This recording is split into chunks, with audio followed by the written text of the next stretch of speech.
ప్రభు అంటున్నాడు, నా హృదయాన్ని అర్థం చేసుకోండి, నేనేం చెప్తున్నానో తెలుసుకోండి, మీరు ఎలాంటి ఆత్మను పొందుకొని ఉన్నారో మీరు తెలుసుకోండి, గుర్తించండి హూ యు ఆర్, గుర్తించండి హూ యామ్ ఐ.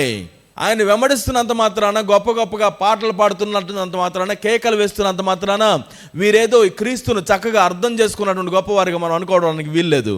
ఎందుకంటే వాళ్ళెవ్వరూ మరలా ఆయనతో పాటుగా ఆ టైమ్స్లో నిలబడడానికి ముందుకు రాలేదు. ఈరోజు ప్రభువుని వెంబడించేటువంటి నువ్వు ఆయన ఏమై ఉన్నాడో నువ్వు అర్థం చేసుకుంటున్నావా? ఆయన ఎవరో నువ్వు గుర్తించి ఆయన వెంబడిస్తున్నావా? లేక ఆయన ఏమై ఉన్నాడో ఏమాత్రం ఎరుగకుండానే సాంప్రదాయంగా పండగ వాతావరణం కాబట్టి ఆయన్ని వెంబడిస్తూ ఆయన సన్నిధిలో ఉండడానికి ఇష్టపడుతున్నావా?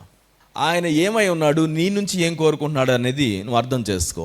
నీ జీవితంలో ఆయన ప్రభువుగా ఏర్పాటు చేసుకొని నువ్వు ఆయన ఇచ్చేటువంటి నీతిని, ఆయన ఇచ్చినటువంటి రక్షణను కోల్పోకుండా జీవించాలని ప్రభు ఆశపడుతున్నాడు.